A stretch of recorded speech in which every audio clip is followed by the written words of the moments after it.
تيب نمبر 5 فور مور فوكس. النهارده هنتكلم عن الكونسنتريشن، ازاي ازود الكونسنتريشن بتاعي. من تعريف الكونسنتريشن هو the ability to direct one's attention following one's will، يعني ان انا ازاي اقدر ان انا اوجه انتباهي بحيث انه يتبع ارادتي الداخليه.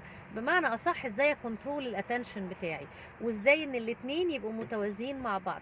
كتير قوي ببقى عايزه اخلص حاجه، عندي اراده ان انا احقق هدف معين، لكن باجي احاول اركز بلاقي ان عقلي مش قادر يفوكس ومش قادر يركز على الحاجه دي.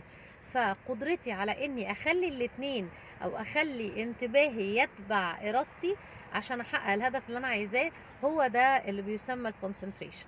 طيب، عشان احقق الكونسنتريشن لازم اعمل حاجتين. لازم اركز على حاجات، او لازم احط حاجات في دايره مهامي اليوميه، ولازم اكسكلود حاجات، استبعد حاجات. فالكونسنتريشن مش معناه بس الفعل الاكشن، لكن كمان معناها اكسكلود. فلازم افكر ايه الحاجات اللي انا محتاجه اعمل لها اكسكلودنج من عقلي، ايه الافكار اللي انا محتاجه ان انا اشيلها من عقلي، ايه المشاعر اللي انا محتاجه اشيلها، وايه الحاجات اللي متخزنه اللي انا شايفه ان هي ملهاش اي لازمه وشايفه ان هي ملهاش اي نتيجه. ودي التip النهارده، ان انا to concentrate I have to exclude.